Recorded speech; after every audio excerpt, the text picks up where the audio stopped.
This is Undye. Usually when I say something he doesn't like, he threatens to throw trash around my market, and, he usually does it. Well, this time I told him that I was going to sell all of his trash that he tossed around my market. And he decided to make a little bet with me. If I could sell his trash for $10K, he'd pay me $75K. I had 48 hours to do it.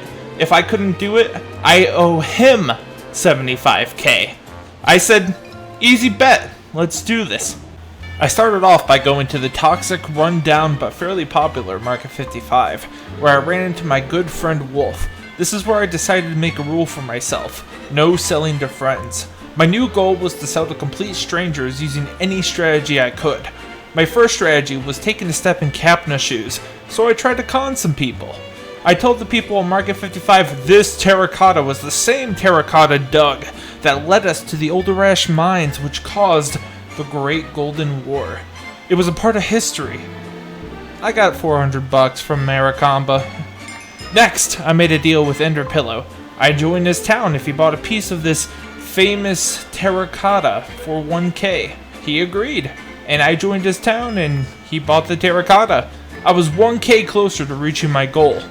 After being jumped by a PvP brain, I hid myself in one of the safe rooms, where I proceeded to try to make a sale with Balvertron, but it was interrupted by none other than the man himself.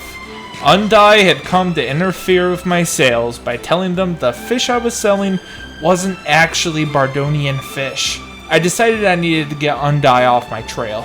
I still had more to sell, so I went over to the good old Monkey Mart to see if I could find any buyers there. I found Dakota TK there, who I offered some of the market floor fish for $100 per fish.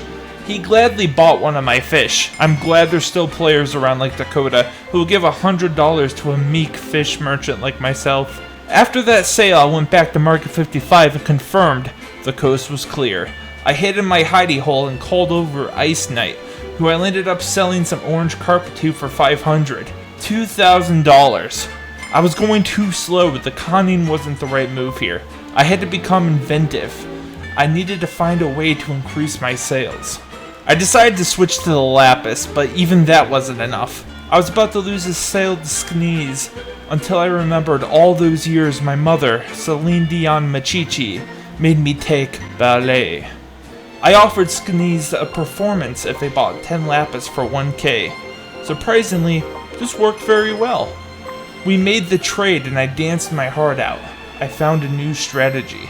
Now with 3K in my pocket, I was able to jump and spin my way to a total of 9K, collecting it from multiple people who entered Market 55. Unfortunately, I couldn't find the last buyer. I was getting desperate. My eyes were heavy and my efforts were exhausted. Until I saw Hikaru advertising the library. I arrived at the library and went straight up to Hikaru, letting them know that I need them to buy my inventory for 1K. And to my surprise, Hikaru just said, okay, no problem. I sold them the rest of my inventory and I finally reached 10K. I celebrated with Hikaru by dancing. Then he showed me around his library. It's huge, a bunch of books there. You should go check it out if you see Hikaru online. I'm sure he'll show you around. Undye, being a good sport, paid me the $75K as promised. And that is how I made 10K selling trash on StoneWorks. Big shout out to the players who bought from me. I couldn't have won this bet if it wasn't for your selfless giving. We both know you didn't want to buy that shit.